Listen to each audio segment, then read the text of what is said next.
Hi guys, welcome to the session. यार हमारा जो आखिरी सेशन था उसमें आपको पता होगा हमने शुरू के 5 फैक्टर्स पढ़ लिए थे। बिजनेस फाइनेंस पढ़ा हमने। क्या पढ़ा? Why do we need business finance. उसके बाद कैपिटल स्ट्रक्चर का मतलब देखा। फिर 5 फैक्टर्स कंप्लीट किए। मैंने कहा हेडिंग हमेशा याद रखना, फैक्टर का मतलब क्या होता है। फैक्टर का मतलब होता है जो हमें हेल्प करे ये डिसाइड करने में मेरे प्यारे बच्चों कि पैसा डेट से लें कि पैसा इक्विटी से ले। ठीक है, अब आगे बढ़ते हैं गाइज। अगला कॉस्ट ऑफ डेट के बाद जो है वो है फ्लोटेशन कॉस्ट।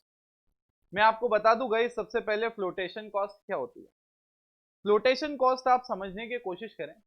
फ्लोटेशन कॉस्ट का मतलब ये होता है जब आप शेयर मार्केट में जाते हैं, जब आप शेयर मार्केट की जगह मैं वर्ड यूज करूंगा, जब आप कैपिटल मार्केट में जाते हैं।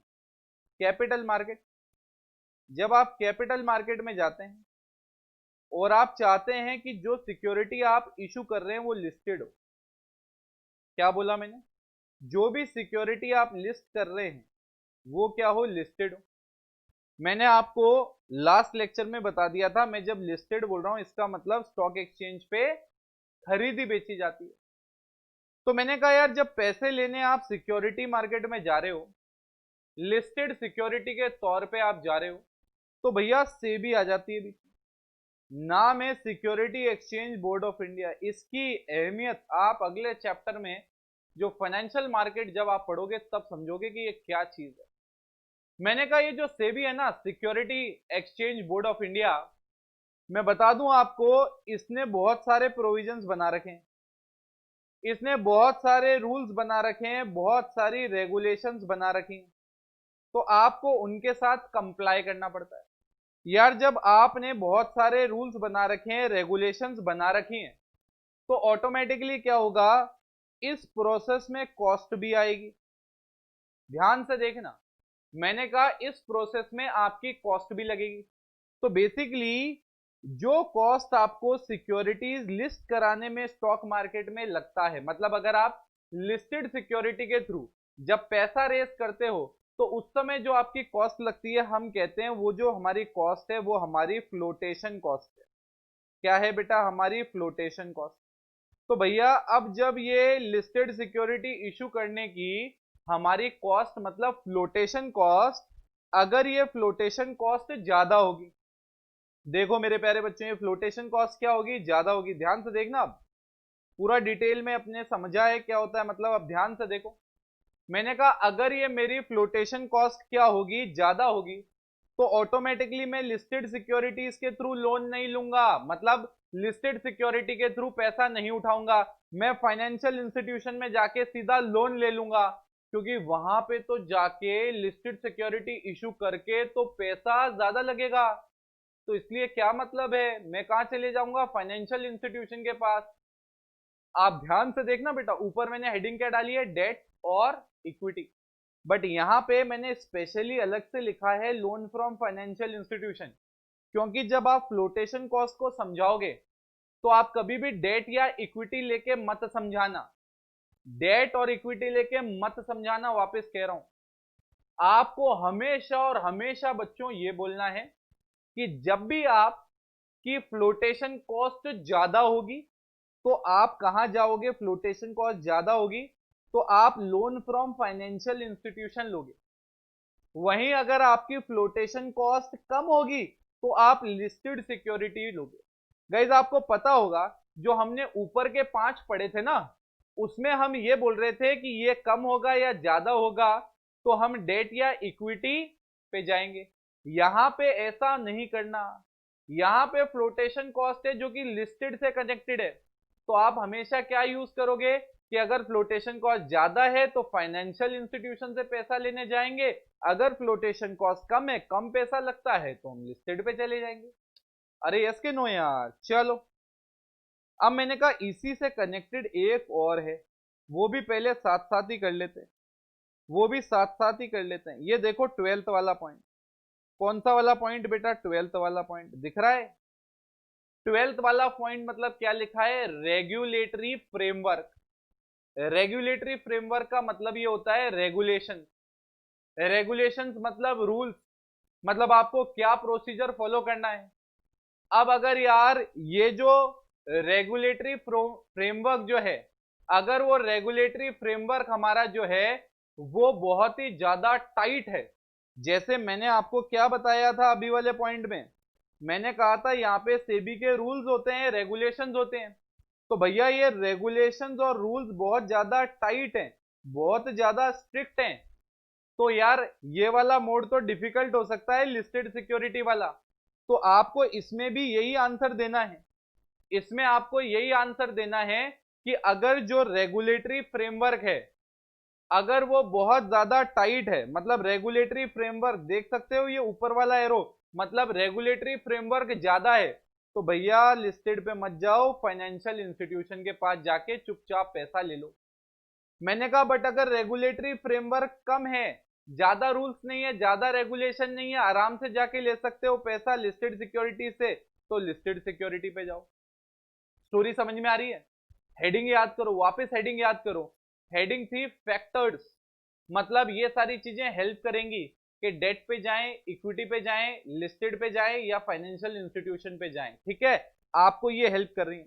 अब मैंने कहा उसी से कनेक्टेड 13th भी देख लो यार, स्टॉक मार्केट कंडीशन। ये स्टॉक मार्केट कंडीशन है क्या मेरे प्यारे बच्चों, अभी देख लेते हैं। देखो कनेक्टेड कनेक्टेड एक साथ करेंगे ना तो बड़ा आसान होगा। मैंने कहा यार कैपिटल मार्केट में ये लिस्टेड सिक्योरिटी है, लिस्टेड सिक्योरिटी मतलब ऐसी सिक्योरिटी जो स्टॉक एक्सचेंज में ट्रेड होती है, बेची खरीदी जाती है। अब मैं जो समझाने चाह रहा हूं ध्यान से सुनना। मैंने कहा अगर मेरी स्टॉक मार्केट में कंडीशन, मतलब स्टॉक मार्केट बुलिश चल रहा है, बुलिश समझ रहे हो, मतलब बढ़िया, मतलब लोगों को खूब पैसा कमा के दे रहा है, जिन्होंने पहले 100 रुपया डाला था वो 150 हो गया, 200 हो गया, मतलब रिटर्न्स दिए जा रहा है, बढ़े जा रहा है, तो वो बुलिश हो गया। अरे अगर ऐसी सिचुएशन होगी भैया, अगर तुमने 100 रुपए डाले और 150 कमा के निकल गए, तो तुम्हारा पड़ोसी भी अट्रैक्ट होगा, वो भी स्टॉक मार्केट में पैसा डालेगा। तो कहने का मतलब है जब बुलिश सिचुएशन होती है, लोग इन्वेस्ट करने को तैयार रहते हैं, उस समय आप लिस्टेड सिक्योरिटीज पे जा सकते हो। किस पे जा सकते हो? लिस्टेड सिक्योरिटी पे। बट मैंने कहा गाइस, अगर मार्केट में जो सिचुएशन है वो बियरिश है।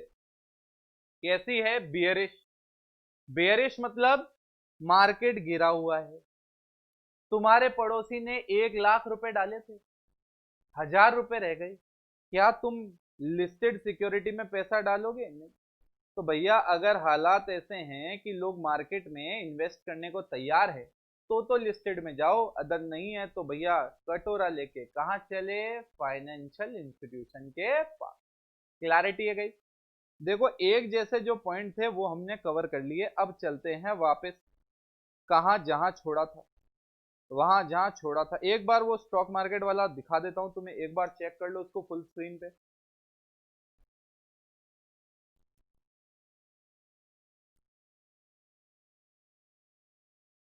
यस गाइस, देख लिया एक बार, थोड़ा थोड़ा देख लिया, सब समझ में आ रहा है आप लोगों को? अब बेटा बढ़ते हैं अपन थोड़ा सा और आगे की तरफ, अगले पॉइंट की ओर। देखो यार एक एक चीज लेके हमेशा याद रखना, जो रिलेटेड पॉइंट हो उनको एक साथ समझना, इसलिए हमने इन तीनों को एक साथ समझा। अब बढ़ते हैं अपन आगे। अगला पॉइंट है गाइज अपना टैक्स रेट। क्या है बेटा? Tax rate. क्या कहता है ये पॉइंट?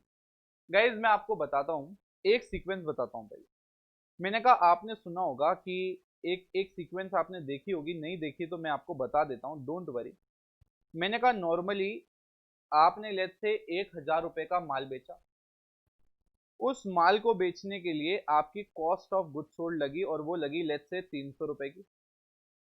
आपके पास जो प्रॉफिट आया, जिसको मैं कहता हूं जीपी, वो आया 700। मैंने कहा ये 700 रुपए का आपका जीपी आया।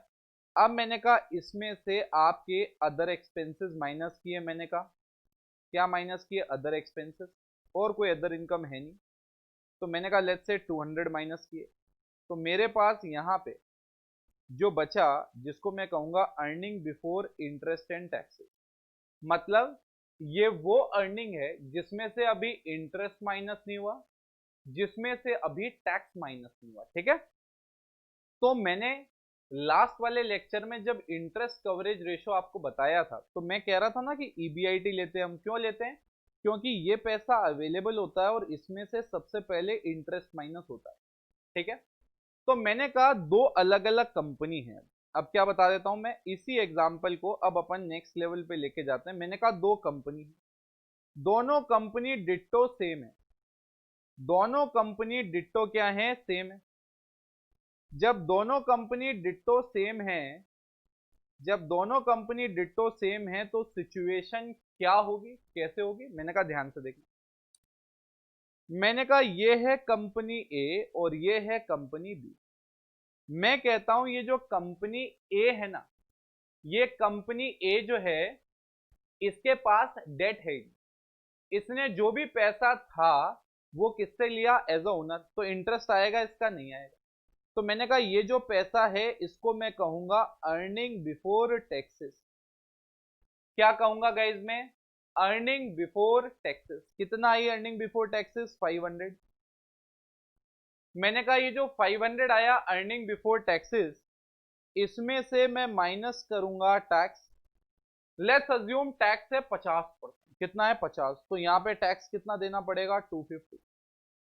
तो बेसिकली जो अर्निंग आफ्टर टैक्स आएगा, जो अर्निंग आफ्टर टैक्स आएगा वो आया 250।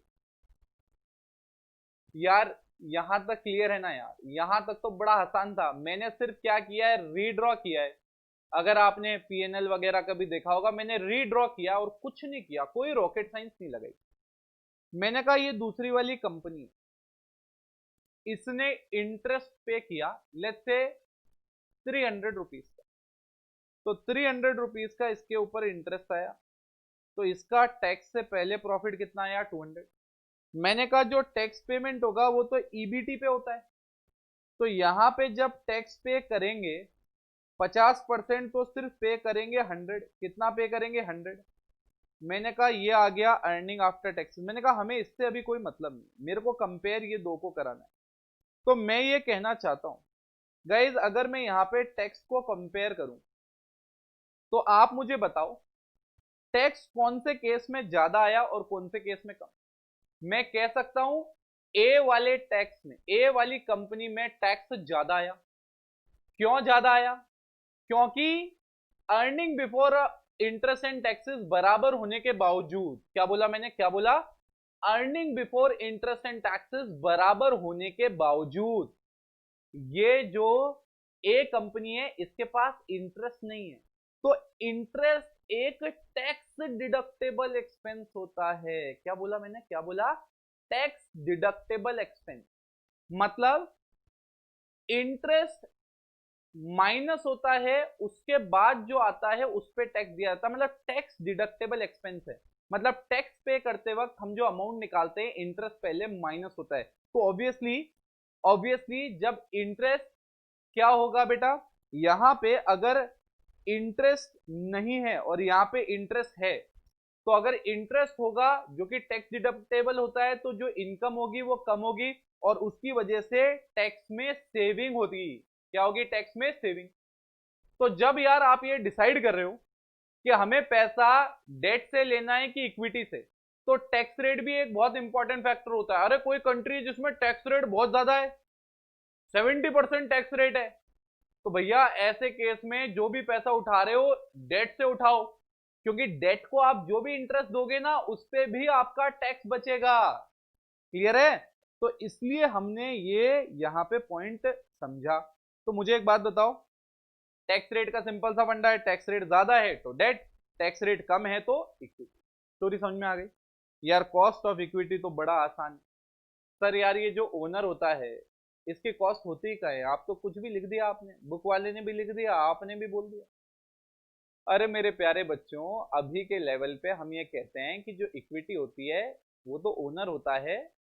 बट एक बात बताओ मुझे, अगर कोई ओनर है तो भैया ओनर की भी तो कोई एक्सपेक्टेशन होगी। तो जब मैं कॉस्ट ऑफ इक्विटी कहता हूं, ये आप निकालना सीखोगे जब आप सीए इंटर में पहुंचोगे। सीए इंटर सीए फाइनल में कॉस्ट ऑफ इक्विटी भी निकलती है फॉर्मूले से। तो कॉस्ट ऑफ इक्विटी मतलब क्या होता है? एक्सपेक्टेशन। भैया ओनर की भी एक्सपेक्टेशन है, कल को आपके शेयर मार्केट में लिस्टेड है, आपने ओनर्स को एक्सपेक्टेड के हिसाब से रिटर्न नहीं दिया, वो आप लोगों के शेयर बेचेंगे, बेचेंगे तो आपकी शेयर प्राइसेस टैंक हो जाएगी, बिल्कुल जमीन पे आ जाएगी। तो इसलिए आपको ये देखनी है कॉस्ट ऑफ इक्विटी, मतलब शेयर बाजार में जो आपके ओनर हैं उनकी एक्सपेक्टेशन क्या है। तो अगर उनकी एक्सपेक्टेशन बहुत ज्यादा है, कॉस्ट ऑफ इक्विटी बहुत ज्यादा है, तो आप डेट पे जाओ, और कम है तो किस पे आ जाओ, इक्विटी पे आ जाओ। क्लैरिटी है। अगला पॉइंट गाइज, रिस्क कंसिडरेशन। यार आप ना रिस्क का भी ध्यान रखोगे, यार आपकी ना ability two way fix charges, मैंने आपको पहले ही कहा था, जब भी आप डेट से पैसा लेते हो ना, किससे पैसा लेते हो, डेट से, जब भी आप डेट से पैसा लेते हो तो ऑटोमेटिकली आपके ऊपर एक फिक्स लाइबिलिटी आ जाती है। तो भैया आप चाहते हो कि यार आपकी जो फिक्स लाइबिलिटी है ना वो कम रहे, क्या रहे बेटा, आपकी जो रिस्क कंसिडरेशन है, क्या बोला मैंने, आपकी जो रिस्क कंसिडरेशन है वो अगर आप चाहते हो कि रिस्क कंसिडरेशन कम रहे तो आप किस पे जाओगे, इक्विटी पे। आ रहा समझ।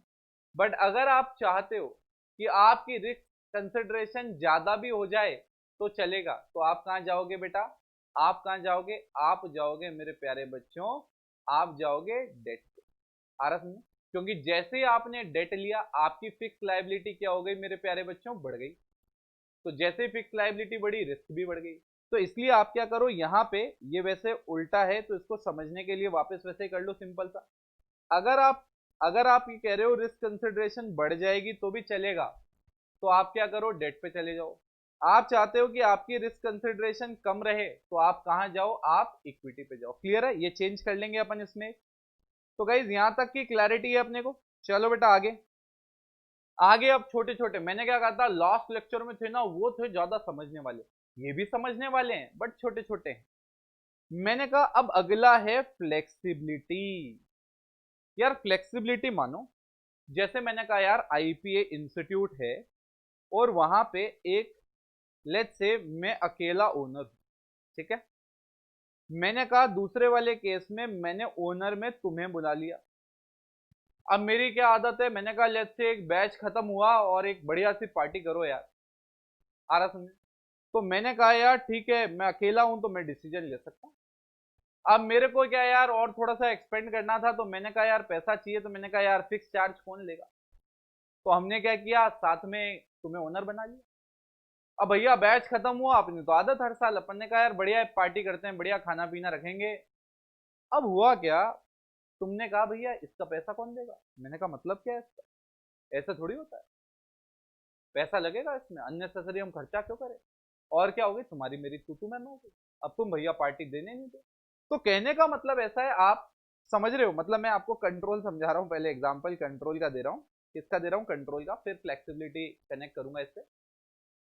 मैंने कहा, तो यार आप देख सकते हो, जहां पहले मेरा अकेले का कंट्रोल था, मैं अकेला अपने हिसाब से डिसीजन ले रहा था, अरे भैया अब तुम आ गए, तुम डिसीजन लेने ही नहीं देते, बीच में उंगली करते हो, अरे हाँ कि ना यार। तो इसलिए क्या है बेटा, अगर आप पूरा का पूरा कंट्रोल चाहते हो, क्या चाहते हो बेटा, पूरा का पूरा कंट्रोल चाहते हो, अगर आप चाहते हो कि आपका पूरा का पूरा कंट्रोल बना रहे, कंट्रोल ज्यादा रहे, तो आप डेट पे जाओगे, क्योंकि जो आदमी उधार लेगा उसको तो सिर्फ इंटरेस्ट से मतलब है, तुम अंदर जो करना है करते रहो। बट भैया कंट्रोल गिर भी जाए तुम्हें कोई फर्क नहीं है, तो इक्विटी पे चले जाओ, कोई प्रॉब्लम नहीं। ठीक है। अब आते हैं फ्लेक्सिबिलिटी। यार फ्लेक्सिबिलिटी की जब मैं बात करता हूं ना, इसका मतलब होता है ability to issue further debt. अब ध्यान से देखो, मैंने कहा यार तुम मेरे पास, मैं तुम्हारे पास आया, मैंने कहा यार 5 लाख रुपए देना, तुमने कहा 5 लाख, बोले सर यार आप मेरे सर हो यार, 5 लाख तो दे देते, तुमने 5 लाख निकाले दे दी। 10 दिन 15 दिन बाद मैं फिर गया, मैंने कहा यार 5 लाख उधार चाहिए, सर आप मेरे सर हो, मैंने कहा जो भी है ब्याज भी तो देता हूँ, मैंने कहा ठीक है 5 लाख और दे दिए। अगली बार मैं गया, मैंने कहा यार 5 लाख और, तुम क्या कहोगे, बोले भैया माना आप सर हो, जितनी इज्जत थी 10 लाख दे दी, अब नहीं दे। तो आप समझ रहे हो, जैसे जैसे आप डेट लेते जाते हो आपकी फ्यूचर में और डेट लेने की जो एबिलिटी है वो कम होगी। क्या होगी? फ्लेक्सिबिलिटी कम होती जाएगी। अरे पहली बार मेरे पास ऑप्शन है, मैं उधार भी ले सकता हूं, मैं किसी को ओनर भी बना सकता हूं, बट जैसे जैसे मैं मार्केट से उधार लेते जाऊंगा, लोग एक लेवल पे आगे तो कहेंगे ना यार इस पे देखो इतना सारा उधार है, ये तो लौटा ही नहीं पाएगा, तो उसके बाद वो उधार देना बंद कर देंगे। अरे एग्जाम्पल यार विजय माल्या, एक लेवल तक तो सबने उधार दिया, हर आदमी उधार देने को तैयार था, बट जैसे उधार एक लेवल के पार चला गया, वो फ्लेक्सिबिलिटी खत्म हो गई। तो कहने का मतलब ऐसा है, अगर आप चाहते हो कि आपकी फ्लेक्सिबिलिटी जो है, आपकी फ्लेक्सिबिलिटी कम हो जाए तो भी कोई प्रॉब्लम नहीं है, तो डेट पे जाओ। बट आप चाहते हो कि आपकी फ्लेक्सिबिलिटी हाई रहे, भविष्य में भी आपके पास ऑप्शन रहे कि डेट के इक्विटी, तो भैया कहां जाओगे? कहां जाओगे? आप जाओगे इक्विटी पे। ठीक है, तो फ्लेक्सिबिलिटी हो गया, कंट्रोल हो गया, रेगुलेटरी फ्रेमवर्क पहले कर लिया, स्टॉक मार्केट कर लिया, अब है capital structure of other companies. यार नॉर्मली क्या होता है, आप मार्केट में जब उतरोगे तो आपका कंपटीशन रहेगा, आपका कॉम्पिटिटर, तो आप ये भी चेक करना तो चाहोगे कि भैया मेरी स्ट्रेटेजी बनाने से पहले मैं मेरे कॉम्पिटिटर की भी देख लूं। अरे भैया देख लूं वो क्या कर रहा है, वो कितना उधार ले रहा है, वो कितना ओनर की तरह ले रहा है पैसा। तो यार आपको इंडस्ट्री के नॉर्म्स भी देखने चाहिए कि बाकी लोग क्या फॉलो कर रहे हैं, उस पर भी बहुत डिपेंडेंट रहता है। क्या क्लैरिटी है गाइस इसमें? एक बार एक काम करो ना, फटाफट थोड़ा बहुत देख लो इसको, एक बार इसको देख लो, थोड़ा ज्यादा छोटा हो गया आई थिंक।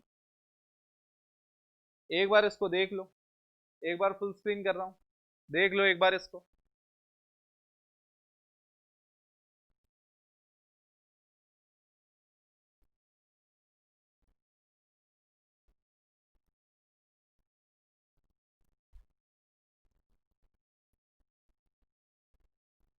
तो गैस देख लिया, एक बार देख लिया अपन ने, समझ लिया इसको। अब अपन चलते हैं बेटा आगे के पॉइंट की ओर। तो आप देखो हमने कैपिटल स्ट्रक्चर कर लिया, अब आपके दिमाग में एक पॉइंट जरूर आएगा कि सर इसका कोई कोड अपन बना ले क्या। मैंने कहा देखो, कभी भी ये याद रखना, पढ़ाई ऐसे नहीं होनी चाहिए कि आप बस कोड बना बना के रखते जाओ। अरे यार यहाँ पे पॉइंट कितने हैं मुझे एक बात बताओ? 14 पॉइंट। एग्जाम में कितना पूछे जाएंगे? मैक्सिमम आपसे 6। तो यार 14 में से 6 अपने आप याद रह सकते हैं, इसके कोड नहीं बनाने की जरूरत है।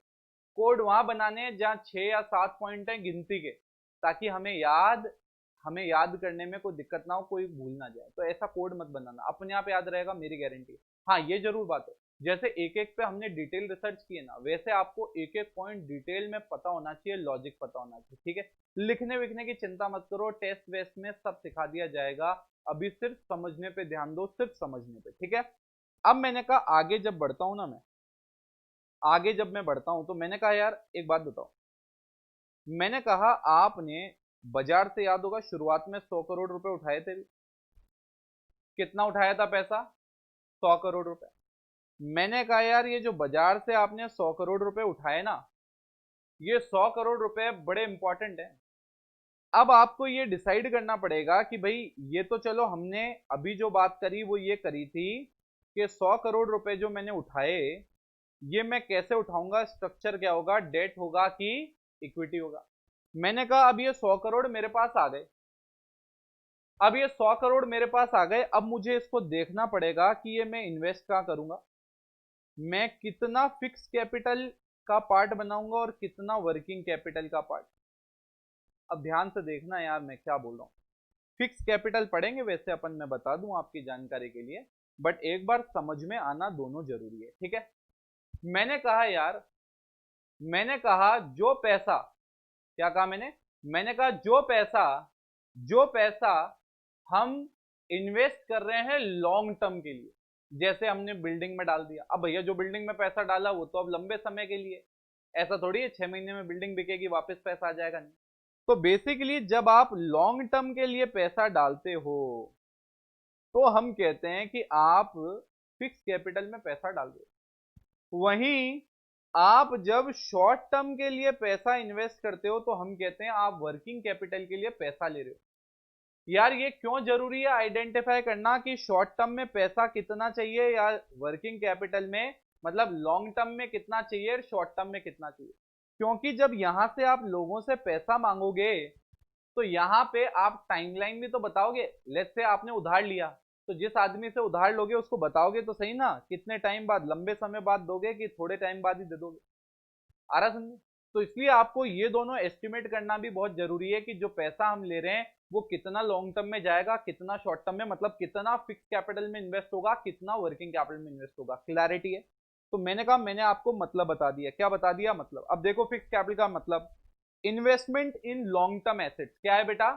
Investment in long term asset, मतलब ऐसे एसेट जो लंबे समय तक आपके बिजनेस में इन्वेस्टेड रहने वाले हैं। क्लियर है? अब यहां पे फैक्टर्स, यार कैपिटल स्ट्रक्चर के जो फैक्टर्स थे वो क्या बताते थे कि पैसा डेट से उठाओ, कि इक्विटी से, कि फाइनेंशियल इंस्टीट्यूशन से, कि लिस्टेड सिक्योरिटीज से। यहां पे हमें फिक्स कैपिटल में क्या पता पड़ रहा है कि फिक्स कैपिटल कम चाहिए कि फिक्स कैपिटल ज्यादा चाहिए। क्या बोला? क्या बोला? क्या बोला? फिक्स कैपिटल कम चाहिए कि फिक्स कैपिटल ज्यादा चाहिए। क्लैरिटी है गाइस? बिल्कुल अच्छे से, गारंटी है मेरी आएगा समझ में। अभी बस अगले 5 सेकंड। मैंने कहा देखो, सबसे पहला पॉइंट है, अब देखो यहाँ कोड चालू हो जाएगा, ये एन जो है ये कोड है, आगे अभी बताऊंगा। मैंने कहा ये जो नेचर ऑफ बिजनेस है, इसका मतलब आपका बिजनेस किस तरीके का है। सर बिजनेस में मतलब क्या? अरे यार, अलग अलग तरीके के बिजनेस होते हैं। जैसे मैं सर्विस सेक्टर में हूं, मैं आज आपको कोचिंग दे रहा हूं तो मैं सर्विस सेक्टर में हूं, कोई प्रोडक्ट तो है नहीं। ऐसा नहीं आपने लेक्चर लिया, मम्मी ने कहा भैया इतनी देर मोबाइल पे क्या देख रहा था बेटा, तू तो व्हाट्सएप पे था, पबजी में था, तू फेसबुक पे था, तो तुम ये थोड़ी कहोगे मम्मी ये लो चाबी, दिमाग खोलो और ये हाथ में ये देखो ज्ञान जो मैंने लेक्चर से लिया। अरे भैया, सर्विस सेक्टर में आप समझ रहे हो, आपके पास कोई टेंजिबल प्रोडक्ट नहीं होता। आ रहा समझे? मैंने कहा वहीं आप ट्रेडिंग में जाते हो, तो आप बेसिकली क्या करते हो, कोई माल खरीदते हो और कोई माल बेचते हो। जैसे आपकी कॉलोनी में जो जनरल स्टोर वाला है, लेट्स से वो कोल्ड ड्रिंक बेचता है, तो वो पेप्सी कंपनी से पेप्सी की बोतल खरीद रहा है और वो आगे कस्टमर को बेच रहा है, तो उसका सिर्फ बाइंग और सेलिंग का काम। आ रहा समझ? मैंने कहा एक तीसरे टाइप का भी नेचर होता है बिजनेस का, वो होता है मैन्युफैक्चरिंग। जैसे पेप्सी कंपनी, वो भैया पहले क्या खरीद रही है, सॉल्यूशन खरीद रही है, सारे आइटम खरीद रही है, मशीनें लगाई, वो रॉ मटेरियल डाला, प्रोसेस किया, फिर भैया एक पेप्सी की बोतल में वो सॉल्यूशन डाल के तुम्हारे तक पहुंचाया। तो मुझे एक बात बताओ, सर्विस सेक्टर वाले को ज्यादा फिक्स कैपिटल चाहिए? अरे समझने में भी दिक्कत है ना, तो आप ये मान लो फिक्स्ड एसेट्स किसके पास ज्यादा होंगे। अरे भैया, जो मैन्युफैक्चरिंग कर रहा है उसके पास देखो फैक्ट्री बिल्डिंग भी होगी, वेयर हाउस भी होगा, उसको रॉ मटेरियल से चलो वर्किंग कैपिटल में ले लेंगे, बट बिल्डिंग भी चाहिए होगी, मशीनें भी चाहिए होंगी, फैक्ट्री बिल्डिंग भी चाहिए। तो भैया इसको पैसा सबसे ज्यादा डालना पड़ेगा लॉन्ग टर्म के लिए। भैया जिस आदमी का बेचने खरीदने का काम है, उसको ज्यादा से ज्यादा क्या चाहिए भैया, माल जो खरीद रहा है मैन्युफैक्चरर से जो माल खरीद रहा है उसको स्टॉक करने के लिए एक जगह चाहिए। अरे भैया सर्विस सेक्टर में तो कुछ नहीं है, कोई बिल्डिंग नहीं, कोई मशीन नहीं, कोई वेयर हाउस बिल्डिंग नहीं। तो भैया इनको सबसे ज्यादा चाहिए फिक्स कैपिटल, इनको कम, और इनको सबसे कम। गाइज वापस जाओ, हम पढ़ क्या रहे थे, हम फैक्टर्स पढ़ रहे थे। फैक्टर्स हमें ये बताएंगे फिक्स कैपिटल कम चाहिए ज्यादा चाहिए। तो आपको पता पड़ गया नेचर ऑफ द बिजनेस पे कैसे डिपेंड करता है फिक्स कैपिटल कम चाहिए कि ज्यादा चाहिए। अब मैंने कहा उसके बाद आते हैं स्केल ऑफ ऑपरेशन। मैंने कहा भैया स्केल ऑफ ऑपरेशन मतलब आप कितने लेवल का बड़ा बिजनेस कर रहे हो, स्केल मतलब कितने स्केल पे कर रहे हो। मैंने कहा भैया एक आदमी है जो, लेट्स से कोल्ड ड्रिंक का एग्जांपल लेते, दो कंपनी है, एक है लेट्स से पेप्सी और दूसरी है लेट्स से रोला कोला या रोला, छोटी सी कंपनी कोई। तो मैंने कहा अगर ये पेप्सी बड़ी कंपनी है, इसका भैया हाई स्केल काम है, बड़े स्तर पे काम है इसका। भैया इंडिया में अलग अलग जगह हर एक दुकान पे इसका माल बिकता है, विदेशों में बिकता है, तो भैया इसको फैक्ट्री बिल्डिंग भी बड़ी चाहिए, इसको भैया वेयर हाउसिंग भी बड़ा चाहिए, इसको मशीनें भी ज्यादा चाहिए। तो भैया अगर कोई हाई स्केल पे आदमी काम कर रहा है तो उसका फिक्स कैपिटल में इन्वेस्टमेंट भी क्या होगा, ज्यादा, मतलब फिक्स कैपिटल भी क्या चाहिए, ज्यादा। वहीं अगर कोई आदमी है छोटा, लो स्केल या स्मॉल स्केल, तो उस केस में क्या होगा, फैक्ट्री बिल्डिंग छोटी, मशीनें कम, तो भैया यहां पे इन्वेस्टमेंट भी क्या होगा, कम। तो आपको समझ में आ गया।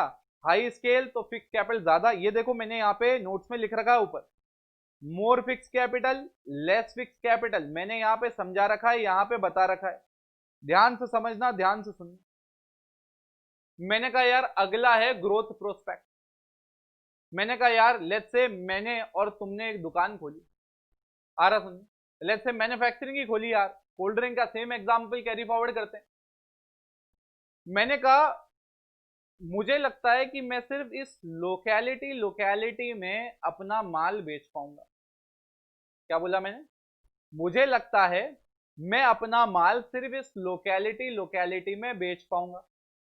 तो मुझे एक बात बताओ, मेरी जो कैपिटल रिक्वायरमेंट होगी वो कम होगी कि ज्यादा होगी? अगर मेरे सामने तुम हो जो ऑल ओवर इंडिया बेचना चाह रहा है, मतलब कहने का मतलब है हाई स्केल की बात नहीं कर रहा हूं मैं, एग्जिस्टिंग काम की मैं बात कर रहा हूं, ग्रोथ की। भाई दोनों ने नया धंधा चालू किया है, तुम्हें लगता है धंधा बहुत आगे बढ़ेगा तो तुम्हारा उस हिसाब से इन्वेस्टमेंट भी ज्यादा होगा।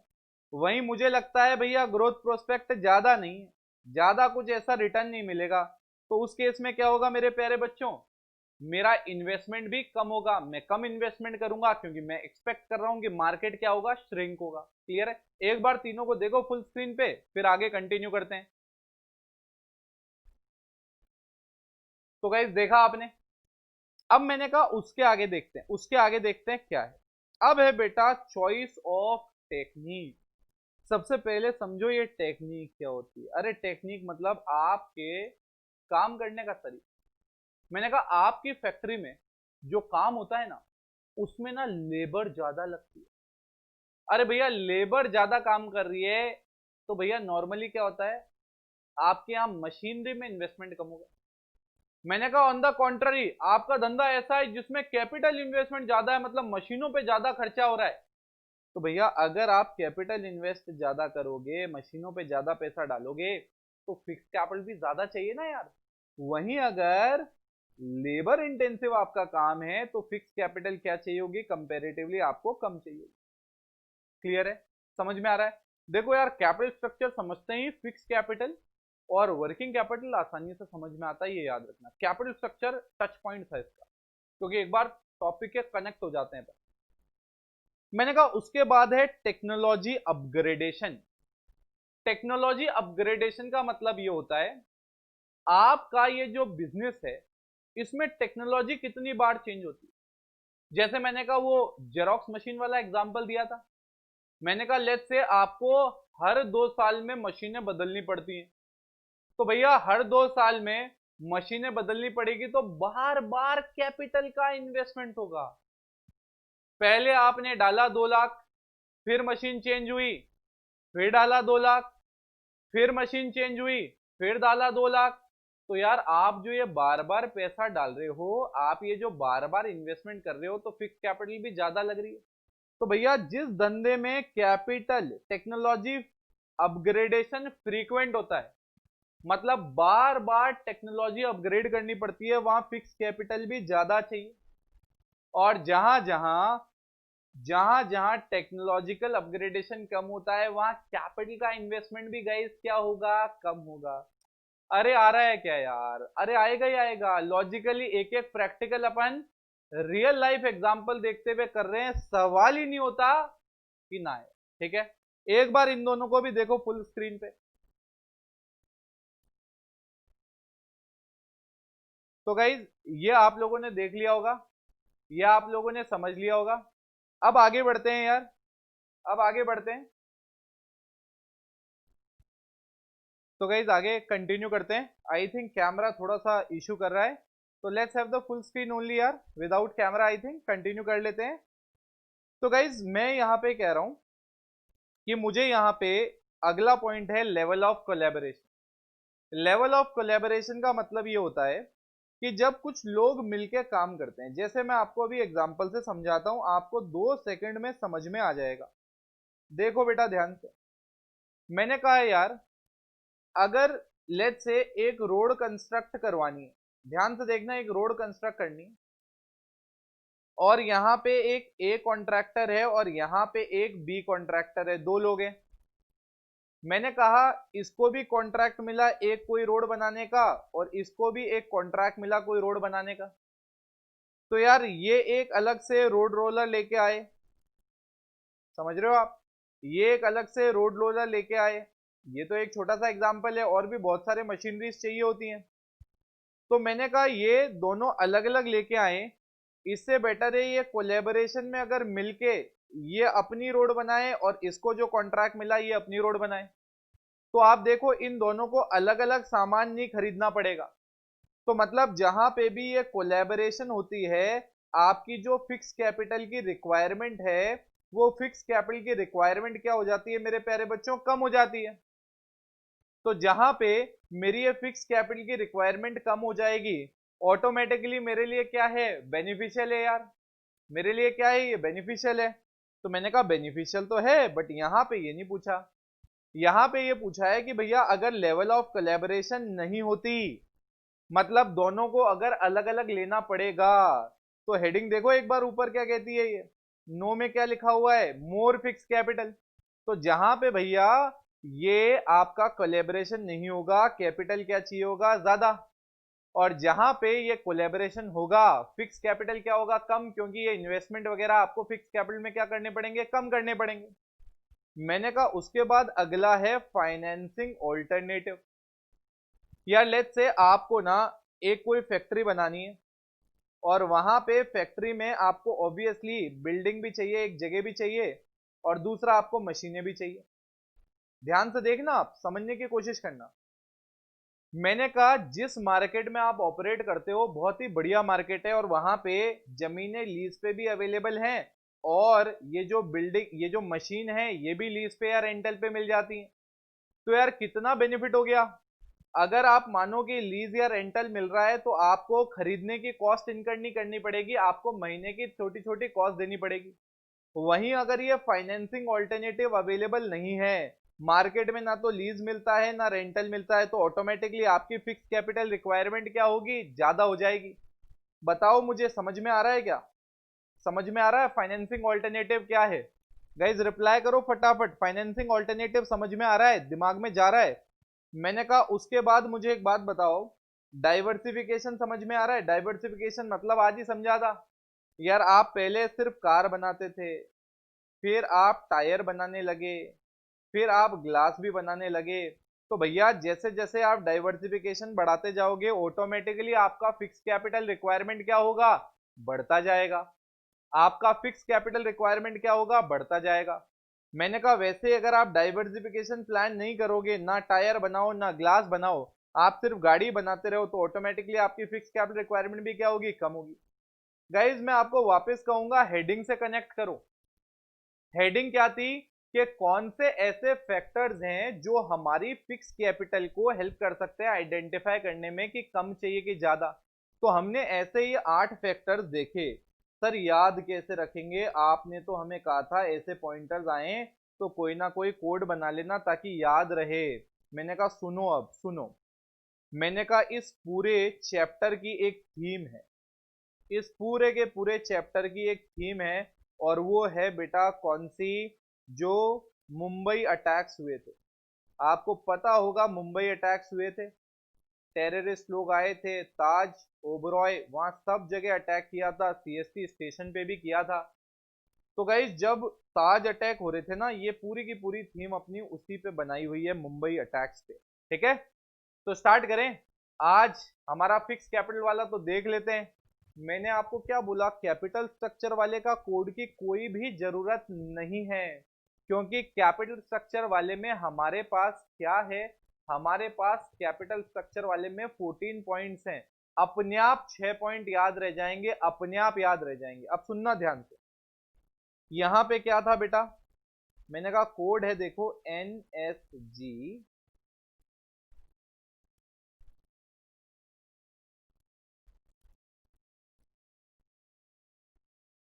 ठीक है, NSG। देखो ये 8 के 8 जो पॉइंट है उनकी हेडिंग लिख दी है मैंने।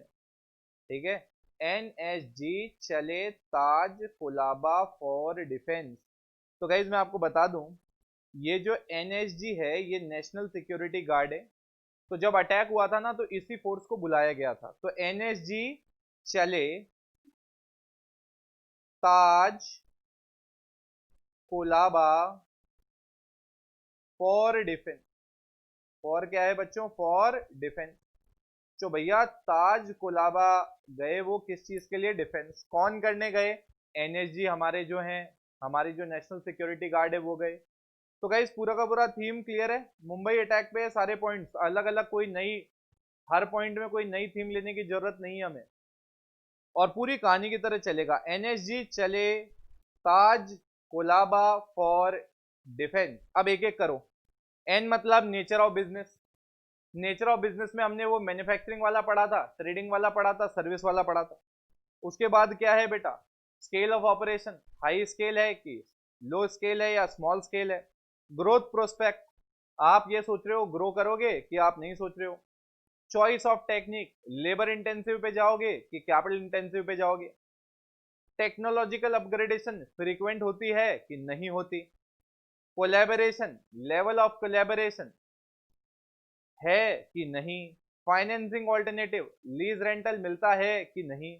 लास्ट वाला क्या है? डाइवर्सिफिकेशन। तो गाइस पहला कोड क्लियर है, एनएसजी चले ताज कोलाबा फॉर डिफेंस। ये थीम है पूरे चैप्टर की, और यही कहानी की तरह रहेगा, गारंटी है मेरी, भूल ही नहीं सकते। अब बस इस कोड में जो पॉइंट्स है उनको याद करते रहना, उनको याद करते रहना, और रिवीजन करने में आपको 2 मिनट भी नहीं चलेंगे। एनएसजी चले ताज कोलाबा फॉर डिफेंस। तो गाइज आज का जो सेशन है हमारा, ये अपन यही रैप अप करते हैं, जहां हमने फिक्स कैपिटल तक बहुत अच्छे से कवर कर लिया है। अगला जो हमारा सेशन होगा उसमें हम बात करेंगे वर्किंग कैपिटल की। किसकी बात करेंगे मेरे प्यारे बच्चों? वर्किंग कैपिटल की। और गाइज आप देखो कैसे कैसे आप आगे बढ़ोगे और कैसे कैसे आपको समझ में आता जाएगा। आप प्लीज ये कोड लिखते हुए चलना, क्योंकि मैं इन सेशंस में इतनी बार रिवाइज करा दूंगा कि आपके दिमाग में ऐसा फिट होगा कि बाहर जाएगा ही नहीं। प्लस आप देखो जो भी हमने पूरे सेशन में पढ़ा, इतना लॉजिकली समझा है कि आप किसी और को भी बता सकते हो। इस लेवल पे आपकी ये नॉलेज आ गई है। ठीक है मेरे प्यारे बच्चों, तो अगले सेशन में मिलते हैं, इसके आगे स्टार्ट करेंगे। Till then take care, bye bye, but do not forget to revise. See you in the next session.